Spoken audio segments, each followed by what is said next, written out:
There's a problem in the car community. It's filled with hate. I can almost guarantee that every car enthusiast has hated on somebody else's car at some point. I know that I have. Most people hate on stance cars. I feel like that's a bit obvious, but stance cars aren't the only people to get hate. If you're a car enthusiast, you've likely had someone throw shade your way, for whatever reason. If you have a Supra, you better have 1,000 horsepower. If you have an RX-7, it better not have an LS swap. And my uncle's friend's cousin's GTR is way faster than yours. People love to hate. It's in our nature. Whether it's hating paying taxes or hating the car that your friend has, it's very easy to hate. So it's easy to understand why there's hate in the car community.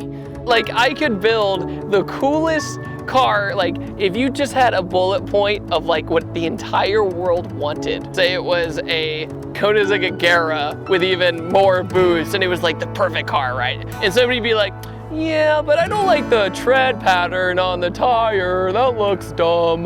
Like, there's always something to pick at. I remember when people saw this and they said, how could you paint it the same color as your Mustang? I'm like, because I wanted to. Please block me. I accidentally was interested in the video until I saw your face. Mustang is poor people car. Meh, my Beamer is faster with the AC on. True story, let the hate comments begin. Boring video. 1,000 horsepower is cheap. I have a 2,200 horsepower twin turbo Viper. I think there's many reasons why people hate. It could be out of pride. People want to just sound like they know more than they actually do. Hate could also come from insecurities. Often, people are jealous of what you might have or what others might have, and the best way for them to feel better about themselves is to hate on those cars. If you hop on Instagram, you'll see a lot of different types of cars. You can't look at a time attack car and say that it's better than a stance car. They're just different. They serve different purposes, and they serve each purpose well. And that's part of the beauty of the car community, because we get to see a lot of very different, unique builds. This is James's car, and I don't like James's car. I think it looks ugly and dysfunctional. So it's very easy for me to tell James that I hate his car. In fact, I'm sure it'll be very easy for you all as well, as I'll see in the comments. James's car is a classic example of a stance car gone wrong. It doesn't have perfect fitment, in fact it has stock wheels, but it's on air suspension, so it's very low, and it has an automatic transmission. James obviously has a lot of people hate on him for his car, from strangers to close friends. I put a lot of money into this car because at the end of the day, I mean, you can only spend so much on vape juice.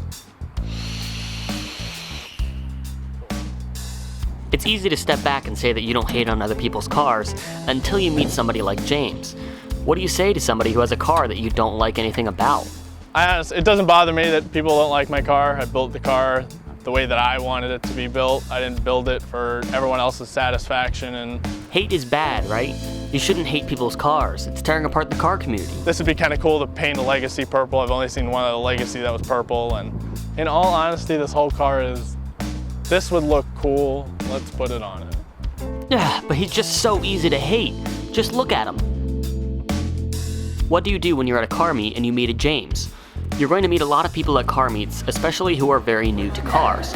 They're not going to know the car lingo, and they'll probably tell you that they have a V4 turbo in their Ford Escort. You don't want to shut them out because then they'll never learn. That person could be the next Jeremy Clarkson, but they lost all interest in cars quickly because you told them that they were an idiot instead of helping them learn. James's car is not something that I'm interested in. He isn't somebody that I would normally walk up to and talk with, but I respect his decisions. He built the car the way it is because that's how he wanted it. And it's easy to say that you don't care about other people's opinions and that you'll build the car the way you want to, but it's another thing to actually do it. So James, I'm not a fan of your car, but I respect your decisions.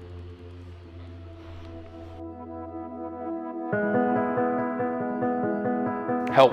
How do you spread positivity? You help one another. You help one another. You see someone struggling? You don't have to, just because they're not asking you, walk over and ask if they need help with something. Or you see someone post something and you see they're not getting the right answer, shoot them a message or go, hey man, I've actually done this before. Maybe I can help you out with this. I made a video on this. Or maybe if they're close by, you can swing by and help them. And when they do that, they end up being a close friend in the end. And it's awesome. Like, I've met so many close friends because they've helped me fix something on the car. Or I've posted about something, the guy goes, hey man, I got this part, let me send it to you. And then after that, you just keep talking to them. Like, I have a good friend in Tennessee. I've never even been to Tennessee, and I talk to this guy every single day. It's crazy what you can meet and what you can do through the car community. It sounds so cheesy, but I feel as though there's not enough positivity in like the world. So if I pay good money to go somewhere, like a car event, or travel there, and it's just a bunch of people talking trash to each other, not out of competition, but out of spite, it's one thing to be like, yeah, let's go race, and you just poke fun at each other, like, I'm gonna beat you and whatever. That's just being a dude. But if you go up to somebody and tell them that everything they own is trash, I think that's just wrong. I feel like cars, at least for me, they bring a lot of people together. I've met a lot of my friends through cars. Most of my friends are actually car enthusiasts, and I'll spend most of my free time either working on my car or out hanging out with friends, going to a car meet, going to cruise back roads, which I don't do because I'm on bags. Don't take yourself too seriously. There's nothing you can do about people who hate on you. And there's always going to be different opinions in the car community and different types of car enthusiasts, whether it's stance cars, show cars, race cars, or drift cars. And instead of hating on other car cultures, step back and enjoy the diversity, because it's that diversity that makes the car community great, and it's those people you meet along the way that make it all worth it.